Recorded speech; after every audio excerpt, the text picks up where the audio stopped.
পয়লা August এক বছর আগে এই পয়লা আগস্টে এই উত্তরা থেকে শুরু করে সারা বাংলাদেশে মানুষ আন্দোলন করেছে এবং 5 তারিখে হাসিনাকে পালিয়ে যেতে বাধ্য করেছে, তাই না?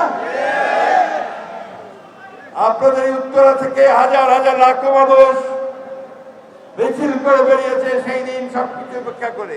আমি দেখেছি আপনারা যখন গণভবনের দিকে রওনা দিয়েছেন তখন হাসিনাকে তার ছেলে তার বোন সবাই বলেছে যে মানুষ সব চলে আসছে, লক্ষ লক্ষ মানুষ গণভবনের দিকে, যদি বাঁচতে চাও এই মুহূর্তে পালিয়ে যাও, আর তা না হলে জনগণ কি করবে তা কেউ বলতে পারে না। বন্ধুগণ, এটাই হয় সমস্ত ফ্যাসিস্টের পরিণতি, এটাই হয় সমস্ত স্বৈরাচারের পরিণতি। যারা অন্যায় করে, যারা মানুষের সঙ্গে বেইমানি করে, যারা মানুষকে বোকা বানাতে চায়, মানুষকে বোকা বানিয়ে লুটপাট করতে চায়, তাদের শেষ পরিণতি এটাই যে তাদেরকে পালিয়ে যেতে হয়। বন্ধুগণ, আমরা আগামী দিনগুলোতে সবাই সুস্থ সুন্দরভাবে যাব। আমাদের নেতা তারেক রহমান সাহেব বারবার প্রতিদিন কথা বলছেন, প্রতিদিন তিনি বিভিন্ন জায়গায় মিটিং করছেন।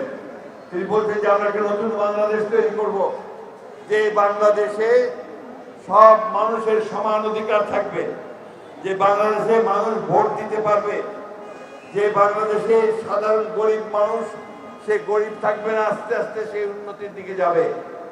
এবং বারবার করে বলেছেন যে ন্যায় বিচার প্রতিষ্ঠা করা হবে, অর্থাৎ সবাই বিচার পাবে। এই বিষয়গুলো আমি দু একটা কথা বললাম, আরো অনেক কথা আছে। তিনি ইতিমধ্যে দেখেছেন আপনার কৃষকদের জন্য কার্ড তৈরি করেছেন, ফার্মার্স কার্ড। তিনি স্বাস্থ্য সেবার জন্য যেন সবাই স্বাস্থ্য পায়, সেবা পায়, তার জন্য স্বাস্থ্য কার্ড তৈরি করেছেন। অর্থাৎ বিএনপি যদি সরকারে আসতে পারে জনগণের ভোটে, তাহলে এই কাজগুলো বিএনপি করবে, তারেক রহমান সাহেব করবে। সেই কথাগুলো আমাদের মনে রাখতে হবে। আমি সব শেষে এই কথা বলতে চাই আপনাদের কাছে, একটা নতুন যুদ্ধ শুরু হয়েছে আমাদের, একটা নতুন লড়াই শুরু হয়েছে আমাদের। এই লড়াইটা হচ্ছে আমাদের নতুন বাংলাদেশ নির্মাণের। অনেক অসুবিধা আছে, অনেকে অনেক কথা বলছে, অনেকে উল্টা কথা বলছে, তাই না? আমরা সেই দিকে কান দেব না, আমরা আমাদের নিজেদের কাজের দিকে এগিয়ে যাবো। যে যতই বলুক, যে যা করতে চাক, বাংলাদেশের মানুষ বিএনপির উপরে একটা আস্থা রাখে। আস্থা রাখে না? যারা রহমানের উপরে যেভাবে আস্থা রেখেছে সেভাবে আস্থা রেখেছিল তো, তাই না? খালেদা জিয়ার যখন খালেদা জিয়ার উপরে যে আস্থা রেখেছিল সেই আস্থা রেখেছিল তো, ঠিক একইভাবে আজকে তারা তারেক রহমান সাহেবের উপরে আস্থা রাখছে। অপেক্ষা করছে কবে তারেক রহমান সাহেব দেশে আসবেন, কবে নেতৃত্ব দেবেন। আমরা আল্লাহর কাছে দোয়া করছি যে তারেক রহমান সাহেব যেন অতি দ্রুত দেশে আসেন, আমাদেরকে সবাইকে ঐক্যবদ্ধ করে নেতৃত্ব দেন। এটাই হচ্ছে আমাদের কামনা। মুগ্ধের যে অভাব, ক্ষতি হয়েছে মুগ্ধের আম্মার, তা আমরা পূরণ করতে পারবো। যার ফলে আম্মার দুঃখ আমরা দূর করতে পারবো না। সারা জীবন তিনি এটা মনে রাখবেন। উনি বলেছেন, আমি মা, আমার ব্যথা আপনারা বুঝবেন।